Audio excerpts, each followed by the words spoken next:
കുന്നംകുളത്തെ youth Congress മണ്ഡലം പ്രസിഡന്റായിരുന്ന സൂരജനെ Kunnamkulam police സ്റ്റേഷനിൽ ക്രൂരമായി മർദ്ദിക്കുന്ന ദൃശ്യം എല്ലാവരുടെയും മനസാക്ഷിയെ ഞെട്ടിച്ചിരിക്കുകയാണ്. കേരള പോലീസ് നിരപരാധിയായ ഒരു ചെറുപ്പക്കാരനോട്, ഒരു ക്രിമിനലുകളോട് പോലും കാണിക്കാത്ത തരത്തിലുള്ള ക്രൂരമായ മർദ്ദനമുറകളാണ് അഴിച്ചുവിട്ടത്. മർദ്ദിച്ചിട്ടും മതിവരാത്തതാണ്. അയാൾ ഒരു തെറ്റും ചെയ്തില്ല. കള്ളക്കേസിൽ കുടുക്കി. അയാൾ മദ്യപിച്ചിട്ടാണ് ചെയ്യുന്നത്. അത് ടെസ്റ്റ് പരിശോധിച്ചപ്പോൾ അയാൾ മദ്യപിച്ചിട്ടുണ്ടായിരുന്നില്ല. അപ്പം മനഃപൂർവ്വമായി പോലീസ് ക്രൂരമായിട്ടുള്ള മർദ്ദനമുറയാണ് അഴിച്ചുവിട്ടത്. കേരളം ഞെട്ടിക്കുന്ന ഒരു കസ്റ്റഡിയിൽ നടക്കുന്ന ഒരു പീഡനമാണ് നടന്നിരിക്കുന്നത്.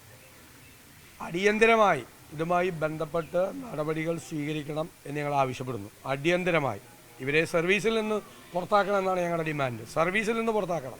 ഇത്തരക്കാരെ സർവീസിൽ വെച്ചു പൊറിപ്പിക്കാൻ പാടില്ല എന്നാണ് നിലപാട്. ഇതൊരു പുതിയ കാലത്താണ് ഒരു ചെറുപ്പക്കാരോട് ഇത്രമാത്രം ക്രൂരമായിട്ട് പെരുമാറിയിരിക്കുന്നത്. കാരണം എന്താണെന്ന് ചോദിച്ചാൽ പോലും അവർക്ക് അറിയില്ല. നിസ്സാരമായ ഒരു കാരണത്തിൻ്റെ പുറത്താണ്. അത് തയ്യാറായില്ലെങ്കിൽ ഞങ്ങൾ അത് വളരെ ഗൗരവത്തോടു ഞാൻ പറയുന്നില്ല ഇപ്പോൾ എന്താ ചെയ്യാൻ പോകുന്നത്. ഏത് എക്സ്ട്രീമിലേക്കും പോകും. കോൺഗ്രസ് എന്നുള്ള നിലയിൽ സാധാരണ ചെയ്യാത്ത എക്സ്ട്രീമിലേക്ക് ഞങ്ങൾ പോകും. ഞാനിപ്പോൾ അത് മാത്രമേ പറയുന്നുള്ളൂ. എന്ത് ചെയ്യുന്നില്ല. നടപടി സ്വീകരിച്ചില്ലെങ്കിൽ ഏത് അറ്റത്തേക്കും ഇക്കാര്യത്തിൽ പോകും. ഒരു വിട്ടുവീഴ്ചയും ഇക്കാര്യത്തിൽ ഉണ്ടാവില്ല. ഒരു തരത്തിലുള്ള ഇതുണ്ടാവില്ല. അടിയന്തരമായി സ്വീകരിക്കണം. ഇന്നലെ അവിടുത്തെ DIG ഈ സംഭവം വന്നതിന് ശേഷം പുറത്തു പറഞ്ഞത് അത് ഞങ്ങൾക്ക് സ്വീകാര്യമല്ല. അതൊക്കെ വീണ്ടും ഇവരെ രക്ഷിക്കുന്നതിന് വേണ്ടി നടത്തുന്ന ശ്രമമാണ്. മുഖ്യമന്ത്രിയുടെ ഓഫീസിലെ ഒരു ഉപജാപക സംഘമാണ് പോലീസിനെ ഭരിക്കുന്നത്. ആ ഉപജാപക സംഘത്തിൻ്റെ വക്താവായി DIG മാറരുത്. പോലീസ് ഉദ്യോഗസ്ഥന്മാർ അങ്ങനെ മാറിക്കഴിഞ്ഞാൽ ഇത് ഒരു കാരണവശാലും ഇതിൻ്റെ അകത്ത് ഒരു നടപടി സ്വീകരിച്ചില്ലെങ്കിൽ, അവരെ സർവീസിൽ നിന്ന് പുറത്താക്കിയില്ലെങ്കിൽ എല്ലാ അറ്റം വരെയും കോൺഗ്രസ് പോകും എന്ന കാര്യത്തിൽ അത് സംശയമില്ല. UDF ഇക്കാര്യത്തിൽ ഉറച്ച നിലപാടാണ്. അതെ, പ്രതിപട്ടികയിൽ പോലും ഇല്ലാതെ ഇവരെ രക്ഷപ്പെടുത്താൻ വേണ്ടി മോളിൽ നിന്ന് നടത്തിയ ശ്രമങ്ങളാണ്. CPM ജില്ലാ കമ്മിറ്റി അതിൻ്റെ അകത്തുണ്ട്. പല മുതിർന്ന ആളുകളുണ്ട്, മുതിർന്ന ഉദ്യോഗസ്ഥരുണ്ട്. ക്രൈം ഡിറ്റാച്ച്മെൻറ്റ് ACP റിപ്പോർട്ട് കൊടുത്തിട്ട് ആ റിപ്പോർട്ട് പൂഴ്ത്തിയിട്ടാണ് ഇത് ചെയ്തത്. അതേ ഈ വീഡിയോ കണ്ടതാണ്. ഇത് ഒരു റൈറ്റ് ടു ഇൻഫർമേഷൻ ആക്ട് അനുസരിച്ചിട്ട് അതിൻ്റെ പുറകെ നടന്ന് ആണിത് കിട്ടിയത്. ഇതിൽ കിട്ടിയില്ലെങ്കിൽ ഇത് ലോകം അറിയോ? നമ്മളാരെങ്കിലും അറിയോ? നമുക്ക് മനസ്സിലാവോ? ഒരാളെ സ്റ്റേഷനിൽ മർദ്ദിച്ചു എന്ന് പറഞ്ഞാൽ അതിൻ്റെ ഗ്രാവിറ്റി ഇത്രയും ഉണ്ടെന്ന് ആരെങ്കിലും മനസ്സിലാക്കുമോ? ഈ വിഷ്വൽ കണ്ടില്ലെങ്കിൽ ആരെങ്കിലും പറഞ്ഞാൽ വിശ്വസിക്കുമോ? അതേപോലത്തെ മർദ്ദനമല്ലേ, ക്രൂരമായ മർദ്ദനമാണ്. മുഴുവൻ നമ്മൾ കണ്ടിട്ടില്ല. നമ്മൾ കാണാത്ത സ്ഥലത്ത് വെച്ച്, ക്യാമറ ഇല്ലാത്ത സ്ഥലത്ത് വെച്ചും അതിനേക്കാൾ ക്രൂരമായി മർദ്ദിച്ചിട്ടുണ്ട്. കണ്ട സ്ഥലം മതിയല്ലോ. കാണാത്ത സ്ഥലത്തും ക്രൂരമായി മർദ്ദിച്ചിട്ടുണ്ട്. ഒരു വിട്ടുവീഴ്ചയില്ല ഇക്കാര്യത്തിൽ. ഇതാണ് കേരളത്തിലെ പോലീസ്. ഞങ്ങൾ ആദ്യം മുതൽ തന്നെ ആരോപണം ഉന്നയിക്കുകയാണ്. മുഖ്യമന്ത്രിയുടെ ഓഫീസിലെ ഉപജാപക സംഘമാണ്. മുഖ്യമന്ത്രിക്ക് ഒരു നിയന്ത്രണവും ഇല്ല. അവരാണ് തോന്നിയതുപോലെ പോലീസ് ഉദ്യോഗസ്ഥന്മാരെ വയ്ക്കുന്നതും അവരെ കൈകാര്യം ചെയ്യുന്നത്. കേരളത്തിലെ പോലീസ് ഇത്രമാത്രം വഷളായ ഒരു കാലഘട്ടം ഈ കേരളത്തിൻ്റെ ചരിത്രത്തിൽ ഉണ്ടായിട്ടില്ല. നാണം കെട്ട് നിൽക്കുകയാണ് പോലീസ്. എത്രയോ നല്ല ഉദ്യോഗസ്ഥന്മാരുള്ള ഒരു സേനയാണ് പോലീസ്. സേനയ്ക്ക് മുഴുവൻ അപമാനകരമായ കാര്യമാണ്. എന്തൊരു ക്രൂരതയാണ് ചെയ്യുന്നത്. ഇത് ഈ വലിയ തീവ്രവാദികൾ പോലും ചെയ്യാത്ത ക്രൂരതയാണ്. തീവ്രവാദി ക്യാമ്പുകളിൽ അകപ്പെടുന്നവരുടെ കണ്ണ് ചൂഴ്ന്നെടുക്കുന്നതൊക്കെ ഉണ്ട്. അതിനേക്കാൾ വലിയ ക്രൂരതയാണ് ഒരു ചെറുപ്പക്കാരനോട് കാണിച്ചിട്ടുള്ളത്. ഒരു വിട്ടുവീഴ്ച കാര്യത്തിൽ അയ്യപ്പ സംഘവുമായി ബന്ധപ്പെട്ട് ഇന്നലെ കോടതിയുടെ ഭാഗത്ത് വലിയ വിമർശനം ഉണ്ടായിരുന്നു. സുതാര്യതയില്ല എന്നാണ്. ഇത് എല്ലാവരും അത്ഭുതപ്പെടുകയല്ലേ. കാരണം 10ാമത്തെ കൊല്ലം തെരഞ്ഞെടുപ്പിന് തൊട്ട് മുമ്പ് ഒരു അയ്യപ്പ ഭക്തി. ഇവരുടെ പശ്ചാത്തലം എന്താണ്? അയ്യപ്പ ഭക്തിയുടെ ഇവരുടെ പശ്ചാത്തലം ആചാര ലംഘനം നടത്തുന്നതിന് വേണ്ടി പോലീസിനെ ഉപയോഗിച്ച് ക്രൂരമായി പെരുമാറി. അവിടെ നാമജപ ഘോഷയാത്ര ഉൾപ്പെടെ സമാധാനപരമായി നടത്തിയ ആളുകൾക്കെതിരായി കേസെടുത്തു. ശബരിമലയിലേക്ക് കഴിഞ്ഞ 10 വർഷം തിരിഞ്ഞു നോക്കിയിട്ടില്ല. വികസനം ഞാൻ പറഞ്ഞല്ലോ. UDF ഗവൺമെൻറ് ഉണ്ടായിരുന്ന സമയത്ത് 112 ഏക്കർ വനഭൂമി വാങ്ങിച്ച് അതിന് പകരം വനവകുപ്പിന് അക്വയർ ചെയ്ത് ഇടുക്കി ജില്ലയിൽ കൊടുത്ത് നിരവധി വികസന പ്രവർത്തനങ്ങൾ നടത്തി. അപ്പോൾ 10ാമത്തെ കൊല്ലം തെരഞ്ഞെടുപ്പായപ്പോൾ തെരഞ്ഞെടുപ്പിൻ്റെ സായാഹ്നത്തിലാണ് ശബരിമലയിലെ മാസ്റ്റർ പ്ലാൻ. എങ്ങനെയുണ്ട്? ശബരിമലയിലെ മാസ്റ്റർ പ്ലാനിനെ കുറിച്ച് ആലോചിക്കുന്നത്. തെരഞ്ഞെടുപ്പ് അടുക്കുമ്പോഴുള്ള ഈ അയ്യപ്പ ഭക്തി എന്താണെന്ന് കേരളത്തിലെ സാമാന്യ യുക്തിയുള്ള അയ്യപ്പ ഭക്തർക്ക് അത് തിരിച്ചറിയും എന്ന കാര്യത്തിൽ സംശയമില്ല. ഞങ്ങൾ ഉയർത്തിയ ചോദ്യങ്ങളുണ്ട്. സുപ്രീം കോടതിയിലെ അഫിഡവിറ്റ് സത്യവാങ്മൂലം ഇപ്പോഴും ഉറച്ചു നിൽക്കുന്നുണ്ടോ? 1. എടുത്ത കേസുകൾ പിൻവലിക്കാൻ തയ്യാറുണ്ടോ? 2. ശബരിമലയിലെ ഇത്രയും നാൾ വികസന പ്രവർത്തനം എന്തുകൊണ്ട് നടത്തിയില്ല? 82 ലക്ഷമാണ് കവനൻ്റ് പ്രകാരം കൊടുക്കേണ്ടത്. അത് ആന്റണി സർക്കാർ ഉയർത്തിയ തുകയാണ്. 10 കോടി കൊടുക്കുമെന്നാണ് പറയുന്നത് ബഡ്ജറ്റ്. അവസാനം ഈ 82 ലക്ഷം പോലും കൊടുത്തിട്ട് 3 വർഷമായി കൊടുത്തിട്ടില്ല പൈസ. അവിടെ വലിയ പ്രതിസന്ധിയിലാണ് ബോർഡ് പോകുന്നത്. അപ്പോൾ ബോർഡിലെ ശമ്പളം കൊടുക്കാൻ വേണ്ടിയിട്ട് കാണിക്ക പൊട്ടിച്ചുകൊണ്ടിരിക്കുക എല്ലാ അമ്പലത്തിൽ. ഈ സ്ഥിതിയിൽ നിൽക്കുക. അപ്പോഴാണ് തെരഞ്ഞെടുപ്പ് അടുത്തപ്പോഴുള്ള ഈ അയ്യപ്പ സ്നേഹം, ഈ കാപഢ്യം, ഈ രാഷ്ട്രീയ മുതലെടുപ്പ് കേരളത്തിലെ ജനങ്ങൾ, അയ്യപ്പ ഭക്തർ, വിശ്വാസികൾ തിരിച്ചറിയും എന്ന കാര്യത്തിൽ യാതൊരുവിധ സംശയമില്ല. അല്ല, ഞങ്ങൾ ഉയർത്തിയ ഈ ചോദ്യങ്ങൾക്ക് മറുപടി പറയട്ടെ.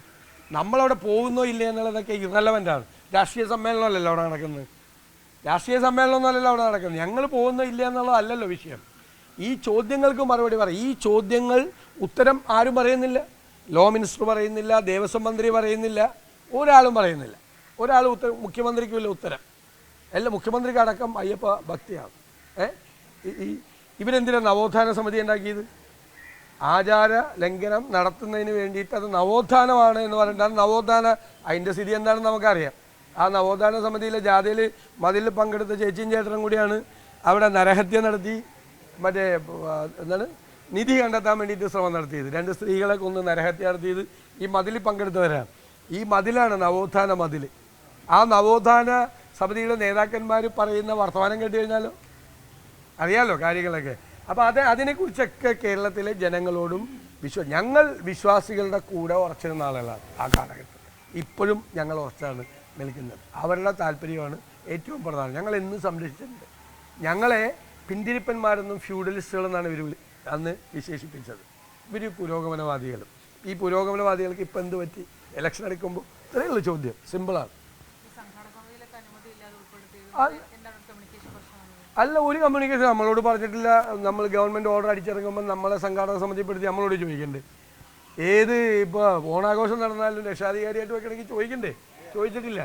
പിന്നെ പറഞ്ഞ് എൻ്റെ വീട്ടിലേക്ക് വരുന്ന കാര്യം എന്നോട് പറഞ്ഞില്ല. എൻ്റെ വീട്ടിൽ വന്നൊരു ലെറ്റർ കൊടുത്ത് പുറത്ത് പോയി ഞാൻ കാണാൻ കൂട്ടാക്കിയില്ലെന്ന് പറഞ്ഞാൽ ഞാൻ പറഞ്ഞില്ല, ഇനി വന്നാലും ഞാൻ കാണാം, പക്ഷെ അറിയിച്ചിട്ട് വരണം. ഇദ്ദേഹം എപ്പോഴാണ് വരുന്നതെന്ന് തൊട്ട് രാവിലെ തൊട്ട് രാത്രി വരെ എനിക്ക് കാത്തിരിക്കാൻ പറ്റുമോ? അത് ഓരോ വീട്ടിലെ മര്യാദയാണെന്ന് ദേവസ്വം മന്ത്രി പറഞ്ഞു. അദ്ദേഹത്തിൻ്റെ മര്യാദയൊന്നും പഠിപ്പിക്കണ്ട. അത്ര ആയിട്ടില്ല.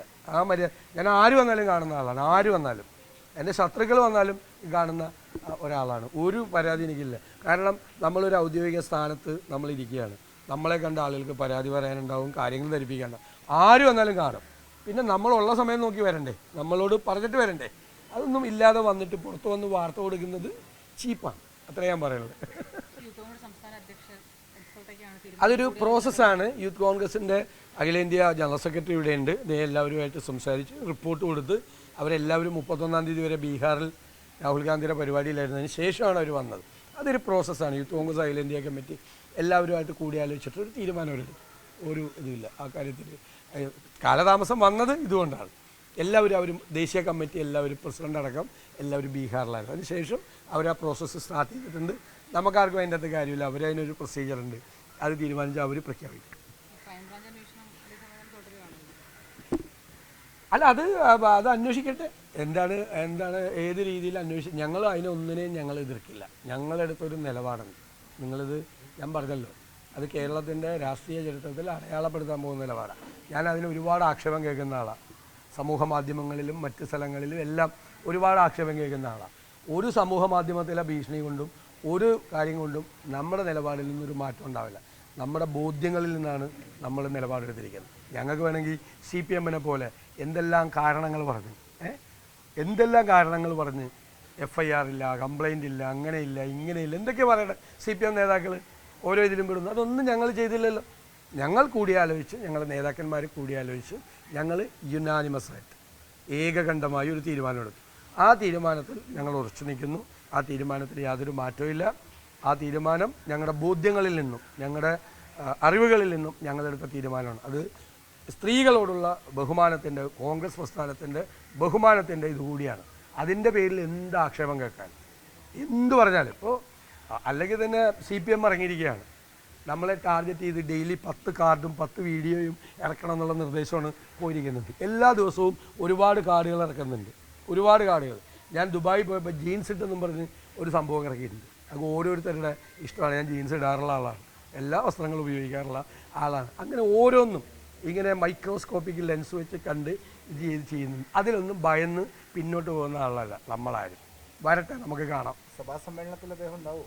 അല്ല, അതെല്ലാം പാർട്ടി എടുക്കേണ്ട ചില തീരുമാനങ്ങളുടെ ഭാഗമായിട്ടാണ്. ഞങ്ങളെല്ലാം കൂടിയാലോചിച്ച് എല്ലാ തീരുമാനം എടുക്കുള്ളൂ. അല്ല, ഇപ്പം ഞാൻ CLP ലീഡറാണ്, ഞാൻ പോലും ആ തീരുമാനം ഞാനാണ് പറയേണ്ട ആ തീരുമാനം, അല്ലേ? ഞാൻ പോലും പറയാൻ പാടില്ല അങ്ങനെ തീരുമാനം. അത് എല്ലാവരുമായിട്ട് കൂടി ആലോചിച്ചിട്ട് അന്നത്തെ സാഹചര്യങ്ങളൊക്കെ ആലോചിച്ചിട്ടാണ് ചെയ്യേണ്ടത്. അല്ലാതെ നേരത്തെ എന്തിനാണ് പറയണത്? എനിക്കൊറ്റയ്ക്ക് പറയാൻ പാടില്ല. ഞാനാണത് പറയേണ്ട ആൾ, വേറെ ആരുമല്ല പറയേണ്ടത്, ഞാനാണ് പറയേണ്ടത്. പക്ഷേ അത് ഞാൻ പറയുമ്പോൾ പോലും ഞാൻ എല്ലാവരുമായിട്ട് കൂടി ആലോചിച്ചിട്ട് പറയാൻ പോലും. ഞങ്ങൾ ആ സമയത്ത് അതാത് സമയത്ത് ഞങ്ങളെല്ലാവരും എല്ലാ ദിവസവും പരസ്പരം സംസാരിക്കുന്നുണ്ട് നേതൃത്വം. ഈ കാര്യം മാത്രമല്ല, വേറെ ഒരുപാട് കാര്യം. കളക്റ്റീവ് ലീഡർഷിപ്പാണ് കേരളത്തിലെ കോൺഗ്രസിനുള്ളത്. UDFനും ഒരു കളക്റ്റീവ് ലീഡർഷിപ്പാണുള്ളത്. ഒരു കാലത്തും ഇല്ലാത്ത തരത്തിൽ ഞങ്ങൾ കൂടിയാലോചിച്ച് എല്ലാ തീരുമാനവും എടുക്കുകയുള്ളൂ. ആ തീരുമാനത്തിൻ്റെ അത് പറയുന്നതിൻ്റെ പൂർണ്ണമായ ഉത്തരവാദിത്വം ഞാനത് ഏറ്റെടുക്കും. അറിയാമല്ല, ഏത് തീരുമാനം പറഞ്ഞിട്ടുണ്ടെങ്കിലും ആ തീരുമാനത്തിൻ്റെ ഉത്തരവാദിത്വം കൂടി അത് നമ്മൾ ഏറ്റെടുക്കും. നമുക്കാണ് ഉത്തരവാദിത്വം. അതിൻ്റെ അകത്ത് എന്തു വന്നാലും നമ്മൾ ആലോചിച്ചെടുക്കുന്ന ഒരു തീരുമാനത്തിൻ്റെ ഉത്തരവാദിത്വം നമ്മളെടുക്കാതെ നമ്മളെടുക്കും. ഒരു സംശയ കാര്യത്തിൽ വേണ്ട. പൂർണ്ണമായ ആത്മവിശ്വാസത്തിലാണ് എല്ലാ കാര്യങ്ങളും. തീരുമാനങ്ങളെല്ലാം എടുത്തത് ശരിയാണെന്നും ഇനി എടുക്കുന്ന തീരുമാനങ്ങളും ശരിയായ തീരുമാനങ്ങളെ എടുക്കുന്നുള്ളെന്നുള്ള ബോധ്യം നമുക്കുണ്ട്. നമ്മുടെ കൺവിക്ഷനാണ് പ്രധാനം. വിശ്വാസ്യത. ഒരു പാർട്ടിയുടെ വ്യക്തികളുടെ അല്ലല്ലോ. വ്യക്തിക്കൊക്കെ എന്ത് പ്രാധാന്യം? നമ്മൾ പോയ നാളെ വേറെ ആൾ വരും. വ്യക്തിക്കല്ല, നമ്മളിരിക്കുമ്പോൾ നമ്മുടെ പ്രസ്ഥാനത്തിൻ്റെ ഒരു വിശ്വാസ്യതയുണ്ട്, അതിൻ്റെ ഒരു ക്രെഡിബിലിറ്റി ഉണ്ട്, അതിൻ്റെ ഒരു അന്തസ്സുണ്ട്. അത് കളഞ്ഞു വിളിക്കാൻ ഞങ്ങൾ സമ്മതിക്കും.